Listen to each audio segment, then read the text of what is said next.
Utopia, the endgame for our civilization. A peaceful conflux of culture, science, and trade held together by a mutual respect for freedom.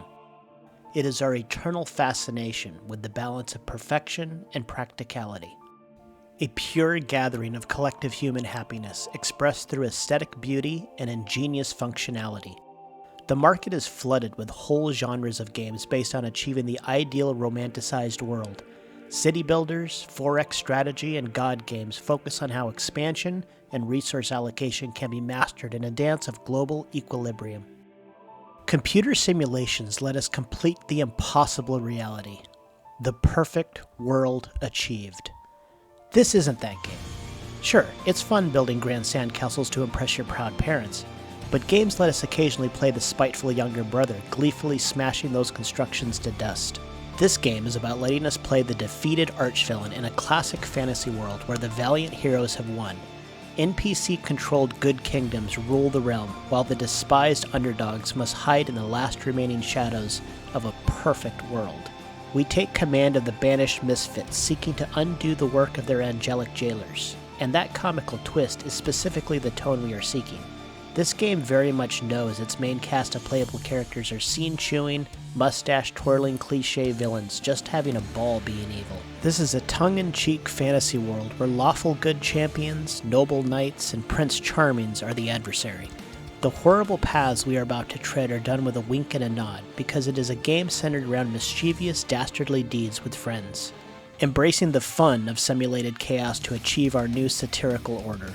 The backstabbing, betrayal, and bombastic sadism are tonally meant as a pure parody of evil. The game's setting and style should always adhere to this core mandate in its pursuit of fun. These playable villains have to be very distinct characters to breathe life into your motivations for evil.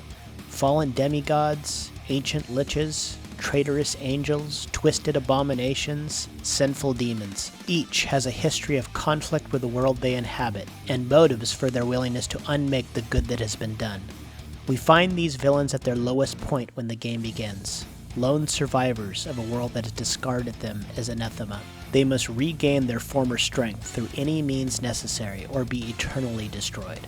From meager beginnings, a flickering spark of retribution grows into a wildfire of influence and dominance that spreads across the game's good-natured world, eradicating any that would stand in their way. The 4X strategy genre has a long history with epic-scale conflict resolution starting with humble beginnings. The Civilization series of games specialize in taking a single settler from ancient prehistory into futuristic global domination. The branching trees of strategic decision-making along the way create for a unique experience every time you play. Each new challenge and rival you face offers multiple problems to overcome. The 4X genre lets the player wield incredible power from above in an effort to offer multiple solutions to expanding issues. This is the core of the game's strength. Incredible depth of choice bears out through winding skill specializations and build options. Commanding your villain schemes through the 4X strategy interface allows the player to feel both the grand-scale progression of their power's growth and the intricate adjustments to the world that make their presence known. 4X strategy also excels with managing interactions between rival players and the world at large.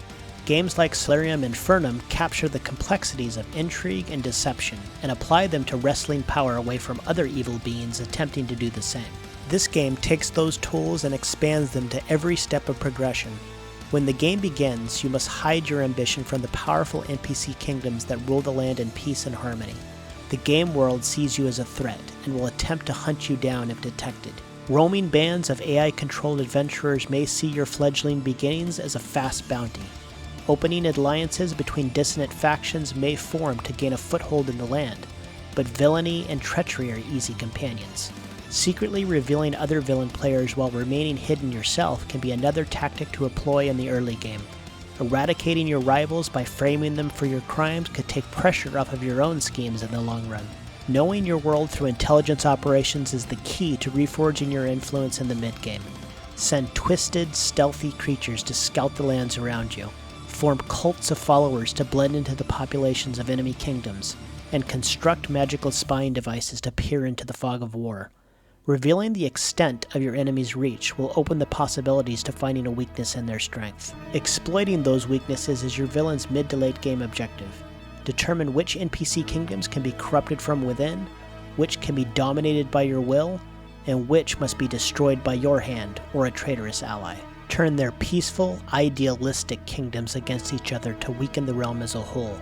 Deplete their resources through devastating magical disasters, ravaging plagues, and unnecessary waste. Cause war to break out between allies while pulling the strings from the shadows. Once the glorious world is in shambles, use the remnants to facilitate your rule and crush the last of your rivals to win the game.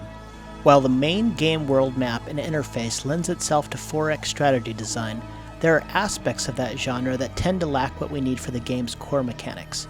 Base building and combat in particular need to take influence from other genres and games to keep the player uniquely engaged on their objective. The Villain Lair Builder is a subgenre of city simulators that is perfect for our needs to facilitate interesting branching design and tactical player choice. Do you construct a massive twisting tower of malice that exudes fear and influence on the realm, drawing the attention of enemies but also causing the weak-minded to form cults dedicated to fulfilling your mission? Or do you build a sprawling underground lair, hiding your machinations from the prying eyes of spies, but potentially slowing your potential for rapid expansion? Each lair type has a balance of stealth, influence, and capacity. Choosing which room types to put in your lair can affect how your resource flow progresses through the game. Build shrines to strengthen your cult's power, mines and smelters to gather and refine resources, workshops and alchemy labs to construct implements of trickery and sabotage. All the while, there is the ever-present threat of your enemies attempting to thwart your schemes by sending bands of heroes to raid your lair. Build labyrinths of tricks and traps to protect your inner sanctum. Recruit and create loyal minions to guard your treasures. Or train mighty monsters to crush any that dare delve into your dungeons.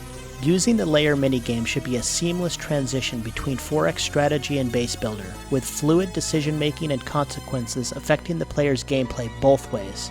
Your layer's management and protection informs the metagame's strategic resource flow, so taking care of its construction and safety are paramount to your success. Combat should also be handled in a way that is different than most 4X genre games that rely on random dice rolls or clunky card draws to determine the outcome of battle. When war breaks out between once allied kingdoms through the scheming and manipulation of the villain players, the conflict is presented on grand battlefields reminiscent of games like Total War. The AI-controlled armies operate independently of the player's direct control, charging each other in waves of reinforcements that flow from fortresses or cities. Without any interference, these wars would be fought and resolved on their own, with the stronger side progressing toward the enemy's stronghold and eventually winning the day. But what good is a war in this game without your shadow manipulation in the background? Villain players can take command of an evil champion to deploy directly onto the battlefield, influencing how the fighting plays out. These incredibly strong units play similar to MOBA-style characters, with special abilities that make them a force to be reckoned with for the soldiers on the ground. But be warned, while they are much stronger than the average troop, they are not all powerful in the early phases of the game. You will need to find a balance between achieving the goals of your incursion and protecting your interest. Players may choose to tip the scales of the fighting to the side that most benefits them and hurts rival villain players. Or it might be in your best interest to create a dragged-out stalemate to the war, rapidly changing sides to not allow either to gain an advantage, thereby draining the resources and fighting ability of both kingdoms. Some villain players may not care about the outcome at all, and would rather scavenge the battlefield of valuable relics and armaments or the bodies and souls of the fallen. Your champion on the battlefield is looking to capitalize on the end result of the infighting between the kingdoms, but be ever watchful for other villains' champions who may have also joined the fight looking out for their own best interest. Direct conflicts between champions have been known to break out amongst the chaos of the war around them. As with most of the best 4X strategy games, multiple win conditions are key to making intriguing counterplay and in-game choices. Every villain player is attempting to grapple control of the realm away from each NPC kingdom and the other villain players. Of course, eradication of your rivals is on the table. If you are the last villain standing over a conquered world, your inevitable rise to power is a foregone conclusion. Another victory condition can be through creating a world where you are worshipped as a new god. Your cultists spread their influence across the kingdoms and may eventually even sway other villains' minions to your cause.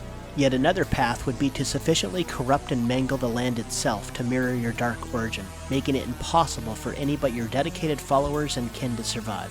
Finally, you can achieve victory by supplanting the original rulers of each kingdom into your puppet rulers through manipulation and intrigue. Most games would see many of these tactics used to greater and lesser degrees by each villain, with specializations and builds that lend strength to certain endgame win conditions over others. Your villain choice also opens up a unique win condition that your enemies must look out for. Demon villains can collect souls to power a hellish artifact they can unleash to win the game. Undead villains can raise an army of zombies or spread a plague of vampirism that slowly consumes the realm if not stopped.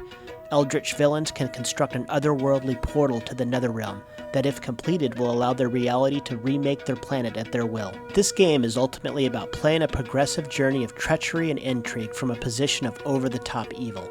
The underdog status of the early 4X strategy gameplay flows into building the ultimate villain layer and deploying powerful champions to manipulate grand-scale battlefields. Attempt multiple paths to victory before focusing on an endgame goal, all the while trying to outmaneuver the threats of NPC kingdoms and outwitting your rival villain players. Be the last villain standing to claim your place as the prime evil of the game's world. Thank you everybody for watching as always, and I hope to one day see you in the game.